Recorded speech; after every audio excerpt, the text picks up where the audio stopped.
Hello guys, Merlin here, and today we're going to be jumping into Magic the Gathering Arena. I decided to do something a little different today just because, sometimes with Hearthstone there's only so many decks you can cover, and right now I've kind of reached my limit with covering the Hearthstone Gallocrown Warrior. Thought I'd hit something a little different. Now in the past I have done a few not Warrior, but MTG Arena decks. Sorry, I got Hearthstone still stuck on the brain here. So, with that being said, I thought it'd be fun with all these knights and fairy tales and things like that to make kind of a deck that covers a piece of my favorite literature, and that's King Arthur and the Knights of the Round Table. So, I made a red-white Knights of the Round Table deck. Pretty much all the creatures in this deck, except for, the Angel, are knights, and except for the Planeswalkers. So, in that deck we have 4 Gods Willing, 1 Fervent Champion, 4 Shock, Hero Precinct 1 times 2, 2 or 3 Worthy Knights, 4 Lava Coil, 4 Inspiring Veterans, 1 Acclaimed Contender, 1 Gideon Blackblade, 2 Chandra Acolyte of Flame, 4 Skewer the Critics, 1 Tajik Legion's Edge, 2 Conclave Tribunals, 1 Aurelia Exemplar of Justice, 2 Kenrith the Returned King, who will be representing King Arthur, 1 Cavalier of Flame, 1 Rowan Fearless Spark Mage, 1 Embercleave, 1 Finale of Glory. For lands, we have the Castle of Ardenvale, 8 Plains, 1 Castle Embereth, 8 Mountains, 1 Sacred Foundry, and 1 Temple of Triumph. So, now with that being said, come on. Okay, and I want... There we go. Knights of the Round. Alright, that's the deck we're going to be using. Now, I based this deck around some cheaper knights. Kind of cashed in all my wild cards just to kind of try and kind of deck this deck out, for lack of better. Kind of give us some fighting advantage. Okay, so... Yeah, we can make it on 2 land. It's not ideal, but it is doable. Okay, so we have the Fervent Champion. Whenever Fervent Champion attacks, another target attacking knight I control gets +1/+0. And equip abilities that I activate, the target Fervent Champion costs 3 less. I didn't really do a lot of decking out in the artifact weapon department. I will, in like a future video, probably cover some cooler tricks I can do, just for the shits and the giggles. But besides that, kind of stuck more towards the knights. I'm still kind of balancing out everything as far as kill spell ratio to creature ratio to land, and then as well as buff spells, which I don't have a lot of in this current deck. There will be, just unfortunately not in this one, and she took away my Skewer the Critics. Everybody's a critic. Okay, so we're going to drop Hero Precinct 1. Swing. Pass the turn. Now, with her being out, whenever I cast a multicolored spell, I get to create a 1/1 human creature token. And that's something I'm going to want to kill quick, fast, and in a hurry. Fortunately, I can only take care of one of them.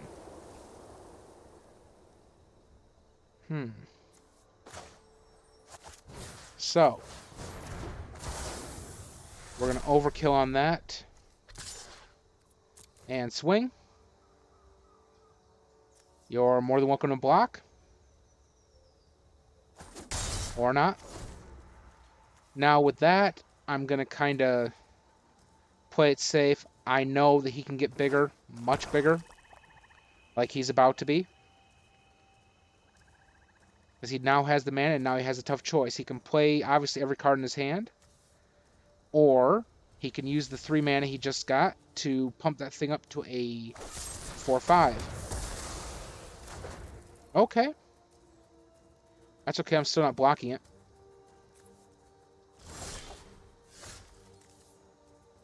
That, however, will work. Kill that. And swing out with Fervent. Now, as you can see, this deck is based around cheap shots, quick, fast, and in a hurry kills.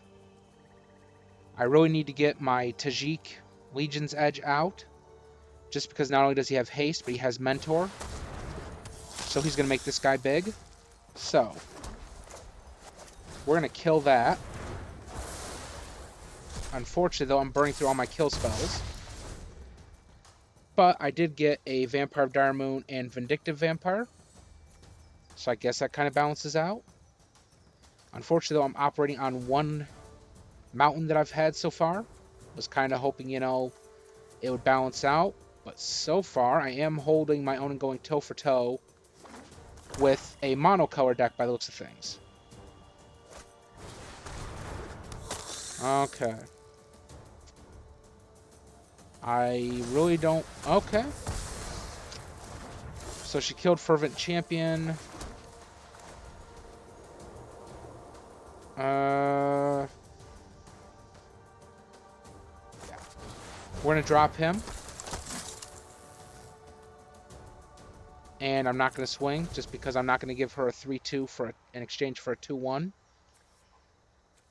And she doesn't have enough mana to activate that creature's ability just yet. I, on the other hand, do have the ability on my next turn to activate Tajik Legion's Edge ability, which gives him First Strike. I just hope she didn't draw into like a massive kill spell. Nope. Mountain. Please feel free to swing, because I'm not blocking you. Yeah.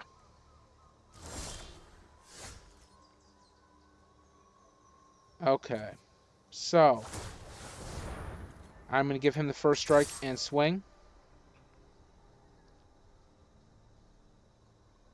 See what she's going to do.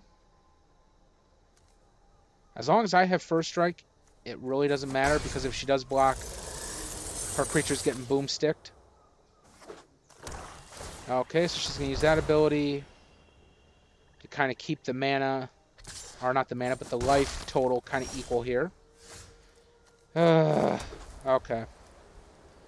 So, we're going to swing. I'm not going to use his ability, just so I can do this. Gain some kind of leverage here. I probably should have used that to kill the Vampire Opportunist, but I felt that 3 damage was a bit of an overkill and a waste on a 2-1. Okay, she killed Tajik, which is fine. Yep. Just wait your turn. Go ahead, swing. Come on. Perfect. Alright. Since you don't seem to have much luck like I do of drawing creatures, let's just kill that off and watch. She'll draw a creature. She could play it. Yep. Okay. Mountain. This is where the back and forth of Magic the Gathering happens. She has lifelink. Okay. All creatures gain trample and haste until end of turn. Actually, yeah, let's do that one.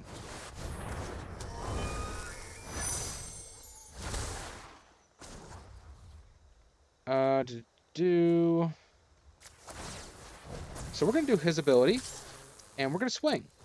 Go King Kenneth. Okay, so he is a unique card that has an ability for every color, making him essential in almost any deck. And we're going to play that. We're going to pump his red ability. Everybody's going to swing. And that's game. Okay, so that was a very good test run of the deck. I'd say that's pretty successful, I'd say, and a rank up with it. And it's thinking, I think I may have passed a few quests. There we go. Still going. Okay, so my mastery rank currently puts me at 6. I hit 7, I get 2 uncommon cards, then a pack, then a mastery orb, and it goes on and on. Okay, so for that, we're going to continue with Knights of the Round. Probably going to do one more match just to kind of ease my way back into MTG. Now, it's been a while since I've played it, and I'll be the first to admit that. But, like I said before, I just kind of want to do something different versus Hearthstone, because I've been doing a lot of Hearthstone. Take a quick look at my hand here. Everything's playable with 2 mana, except for, like, 2 cards. Now, I love Hearthstone, but I grew up playing MTG, been playing it for 10 plus years. I did 1 PPTQ in my whole career because I wasn't big on the really real competitive scene, just because if you're going to play Magic the Gathering, the card game with the actual cards, you got to have money.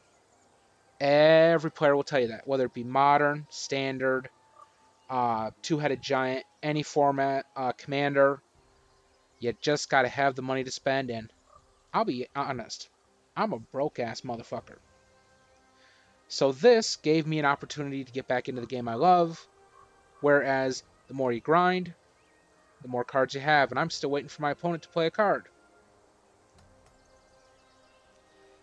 Unless, of course, I froze, which I don't think so. No, everything else is still functioning.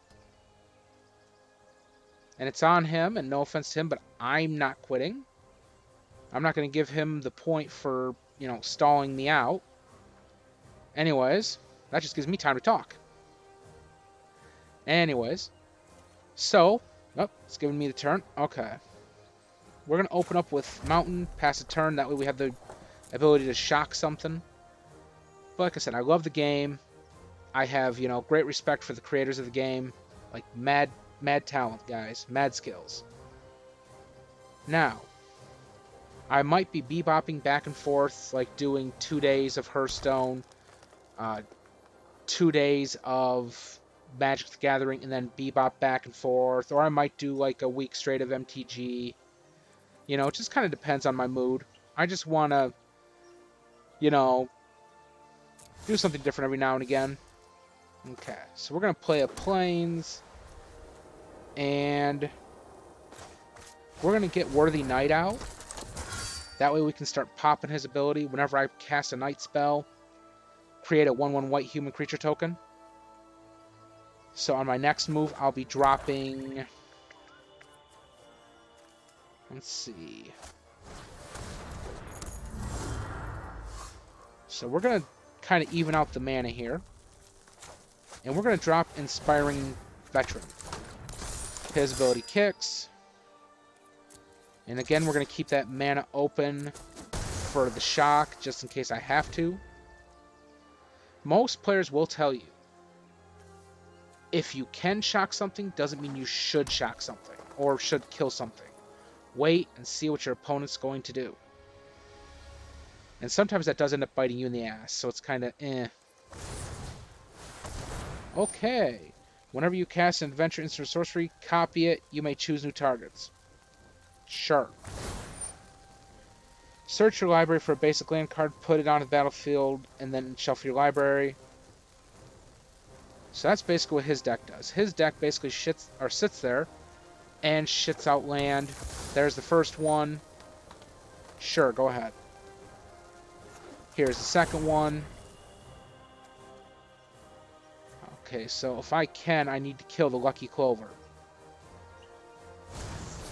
And Rosethorn Acolyte. Add 1 mana of any color. Sure, go ahead. Okay. Go ahead.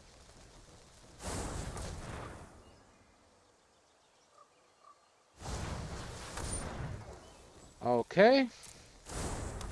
So he's going to cast his first. It'll be my turn. Okay, so we're going to drop that. As long as it's your turn, Gideon Blackblade is a 4/4 human soldier creature with indestructible, and prevent all damage that would be dealt to him. Ooh, sure.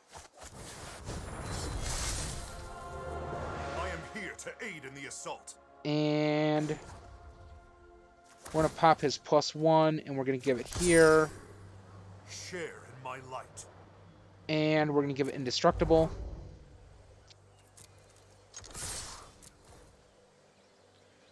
Everybody's swinging. Now, if I was him, I would block here, which he's gonna, just so I can do this. And pass the turn. Now, every turn, he'll revert back to being a planeswalker on my opponent's turn, then become a creature again on my turn. And I think if I can get him up to a +6, I can pop that damn Lucky Clover. Okay, looks like he's going to be going after Gideon. Oh, nope, he's going to tap it for the land, which was kind of pointless.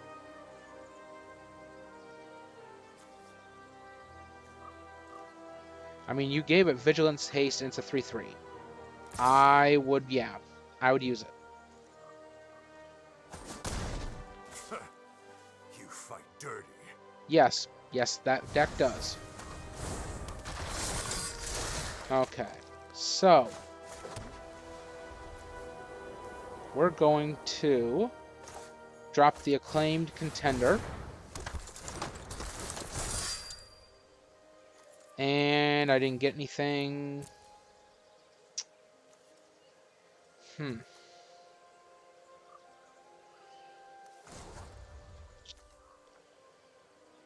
So we're going to actually give it to Worthy Knight, and we're going to give him Indestructible. Actually, no. And we're going to force him to stop me if he can.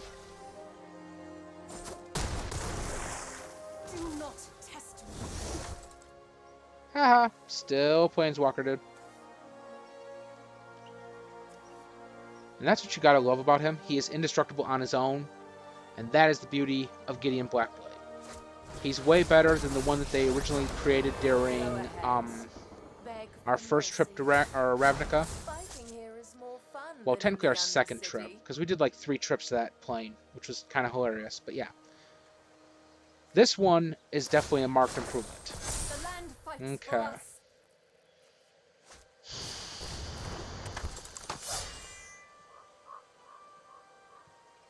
Enters the battlefield attached to target creature I control. Okay. So, deals 1 damage each up to 2 target creatures, and they can't block. Sure. Boom, boom. And just like that, the game is over. Just everybody swing. Now, as you can see, 2 games, 2 wins. I mean, that's not a lot in the grand scheme of things. I've seen guys go for 10 plus games unbeaten, and then, yeah, your buddy's like, bro, what happened? You know, kind of thing. You got skunked. Okay, so let's run over that deck again. I mean, clearly I'm doing something right because the deck is so far able to kind of like, I mean, it's not crushing the ranked matches, but it's not doing bad either. Still, I am in bronze, so, gotta take this result with kind of a grain of salt. So, again, we have the Gods Willing, Fervent Champion, Shocks, Hero Precinct 1, Worthy Knight. I need another one of those, and I need 2 more heroes. Lava Coil did its job. Inspiring Veteran, definitely. Acclaimed Contender, I'm still not sold on. Gideon Blackblade, hell yeah. Chandra Acolyte of Flame, again, not sold on. Skewer the Critics, eh. Tajik Legion's Edge, hell yeah. Conclave Tribunal, again, didn't see. Aurelia, Kenrith, yes. Cavalier of Flames, Kinda necessary. Rowan, hell yeah. Embercleave, I drew it, just didn't get a chance to play it. Again, with Finale of Glory, again, drew it, didn't get a chance to play it. Land count seems valid. So, all in all, I'm going to call that deck a success. And with that, guys, this is where I'm going to end this video. I will definitely look forward to hearing your guys' comments in the section below. Don't hold back. If you see something that you think could be improved in the deck, give me a shout out. Even visit me on my Twitter account at Merlin0012000. And if you like the video, hit the subscribe button below, the notification bell next to it so you can get notified when I go live. And if you really like the video, hit the like button, help support the video, help support the channel. And I will see you guys on my next upload.